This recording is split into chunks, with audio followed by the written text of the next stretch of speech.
La primera carta de Pablo a los Corintios, capítulo 6. Cuando uno de ustedes tiene un conflicto con otro creyente, ¿cómo se atreve a presentar una demanda y a pedirle a un tribunal secular que decida sobre el asunto, en lugar de llevarlo ante otros creyentes? ¿No se dan cuenta de que algún día nosotros los creyentes juzgaremos al mundo? Y dado que ustedes van a juzgar al mundo, ¿no son capaces de resolver esas pequeñas cuestiones entre ustedes? ¿No se dan cuenta de que juzgaremos a los ángeles? Así que deberían ser capaces de resolver los conflictos comunes y corrientes que ocurren en esta vida. Si tienen conflictos legales acerca de tales asuntos, ¿por qué acuden a jueces que son de afuera y no son respetados por la Iglesia? Digo esto para que se avergüencen. No hay nadie en toda la Iglesia con suficiente sabiduría para decidir sobre esos temas. En cambio, un creyente demanda a otro, justo frente a los incrédulos. El hecho de que tengan semejantes demandas legales unos contra otros es en sí una derrota para ustedes. ¿Por qué mejor no aceptar la injusticia y dejar el asunto como está? ¿Por qué no se dejan estafar?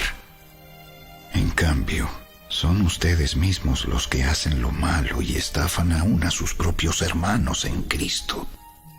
¿No se dan cuenta de que los que hacen lo malo no heredarán el reino de Dios? No se engañen a sí mismos. Los que se entregan al pecado sexual, o rinden culto a ídolos, o cometen adulterio, o son prostitutos, o practican la homosexualidad, o son ladrones, o avaros, o borrachos, o insultan o estafan a la gente, ninguno de esos heredará el reino de Dios. Algunos de ustedes antes eran así, pero fueron limpiados, fueron hechos santos, fueron hechos justos ante Dios al invocar el nombre del Señor Jesucristo y por el Espíritu de nuestro Dios.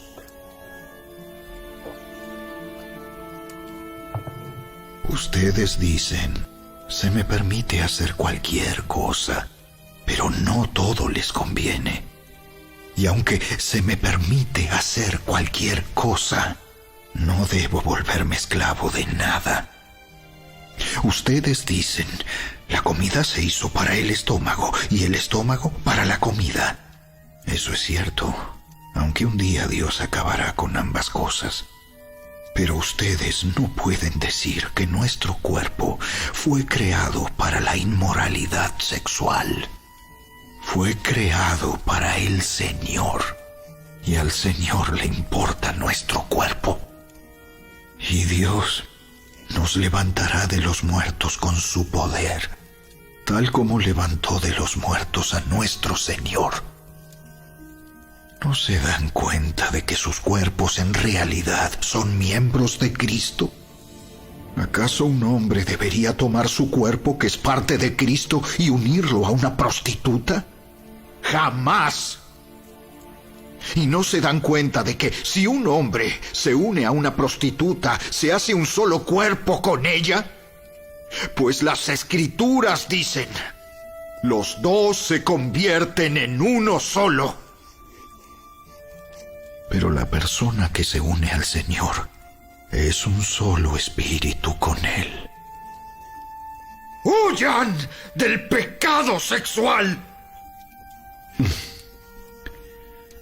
Ningún otro pecado afecta tanto el cuerpo como este, porque la inmoralidad sexual es un pecado contra el propio cuerpo.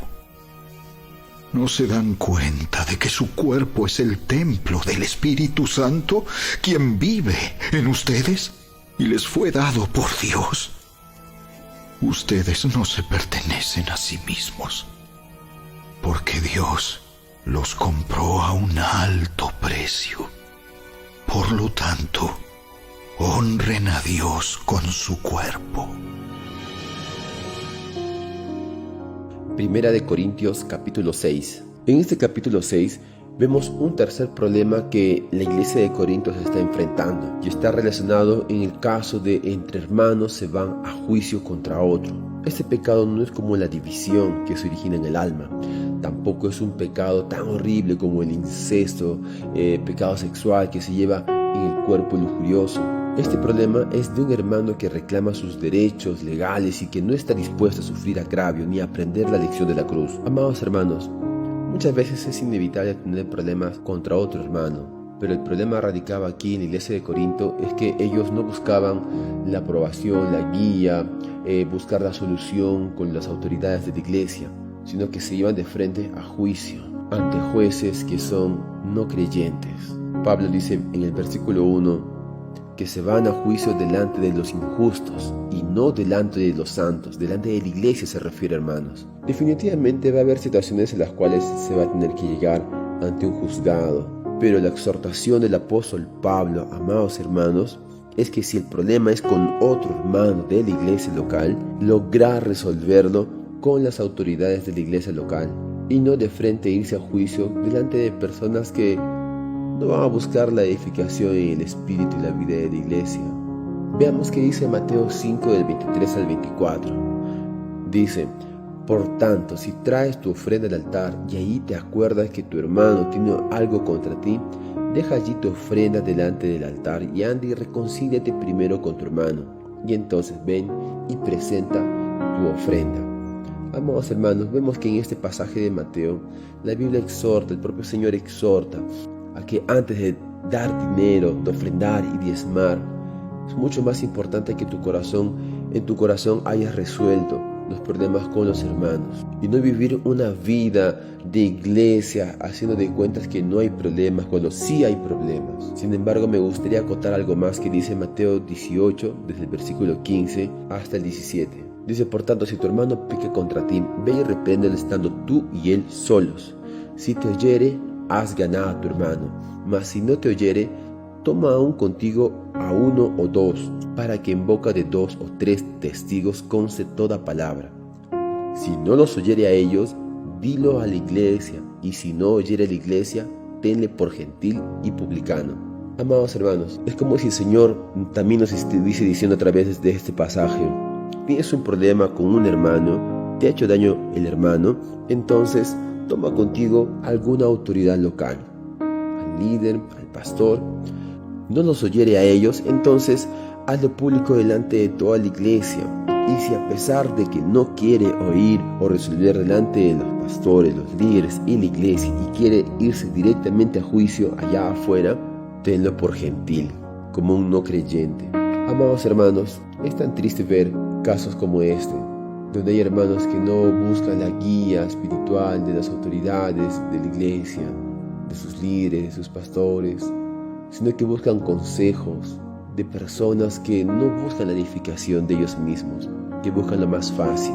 Muchas veces esos consejos son tan dañinos, tan destructivos, que generan divorcios, daños, heridas.